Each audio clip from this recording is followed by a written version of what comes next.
$50,000. That's a lot of money. And the government could have that much waiting for you when you make a move, but you gotta know how to claim it. Moving forward with the Dekker Team. Moving forward together with the Dekker Team. We are excited to welcome you to another episode of Life's Inside Track. I'm Yetta Dekker. And I'm Ken Dekker. And it's where we get to share techniques, thoughts, tips, tools, tactics, and tips that we all need. We all deserve. You, I, everyone. So we can turn our house into home, our families thrive, and we get to build wealth wisely through real estate. There is money sitting out there that people are leaving sit there without knowing that it's sitting there waiting for them. Yeah, and especially for first-time home buyers, there's a lot of programs for, if you're buying your second home, but there's extreme number for first-time home buyers. And an interesting stat, Yetta, 30 times. That's the number that homeowners have in net worth greater than renters, according to a StatsCan 2022, I believe it was. Yes, 2022. So say the stat again. Homeowners have 30 times the amount of equity, net worth, which means money from all different areas, minus your debts. Yep. 30 times what renters have. Wow. So there's some reasons for that. Yeah, there's some reasons. And not everybody has a job that they can afford to buy a home. And I get that. And there are also sometimes it's spending habits. Right. It's cumulative spending habits as opposed to a problem with income. We've sold homes to people that don't have a giant income, but saved up a giant amount of money. Right. And then we've sold homes to people that have huge incomes and can barely eke their way into a home.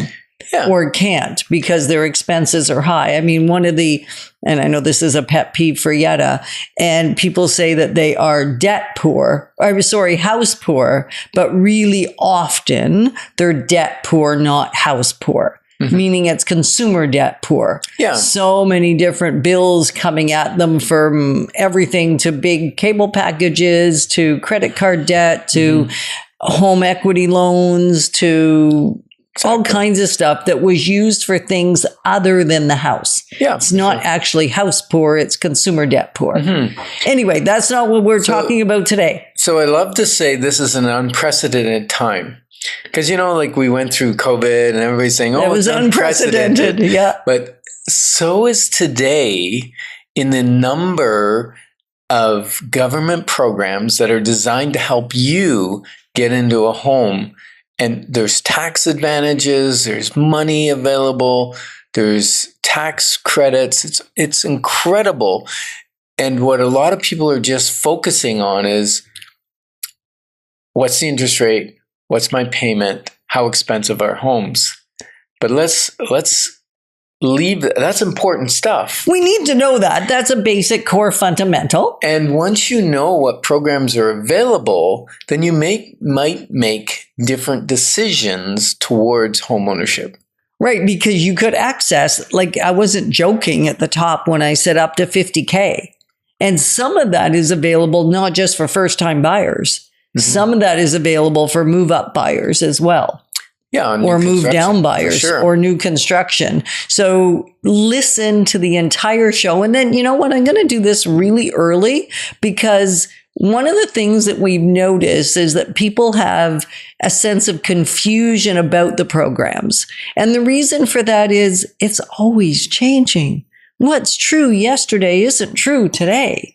The numbers change, the amounts that you qualify for change, the names of the program change, what's available in one municipality versus another municipality changes. Mm-hmm. And so if you're sitting with any level of confusion, unfortunately, you may get some as we chat with you today, right? Like that's the reality. We may muddy the waters. Is that what you're saying? Well, not on purpose, but because everybody's situation is individual and unique. And we can't just go carte blanche. This is for everyone because it's for you depending on all kinds of factors. So if you need a clarity call, this is the day that you want to exercise your free 15 minutes of tapping into the expertise and the knowledge and the wisdom that we have with your specific questions. And today I'm going to say specifically as it relates to government programs. Yeah, and you want to jump on our website for that, dekkerteam.com, and there's some calendar invites there, and you can select a time to talk with Yetta or myself. Right. So as we look at that, we want to say, what are some of the programs? We don't want to just leave you with, hey, they exist. Yeah. Let's name some of them. Well, the first one I love came out a couple of years ago, and it's for first-time home buyers. It's the First Home Savings Account.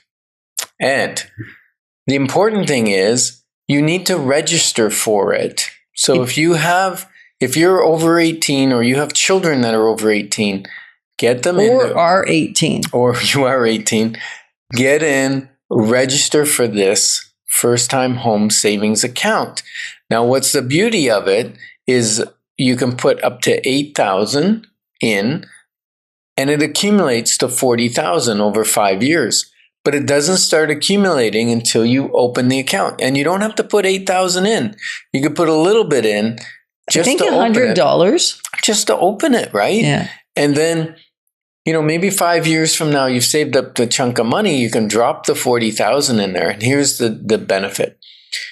As you put the money in, you get a tax reduction on your income tax. So if you're a 50,000 income earner, you put 8,000 in, now you're going to be taxed on 42,000 instead of 50,000.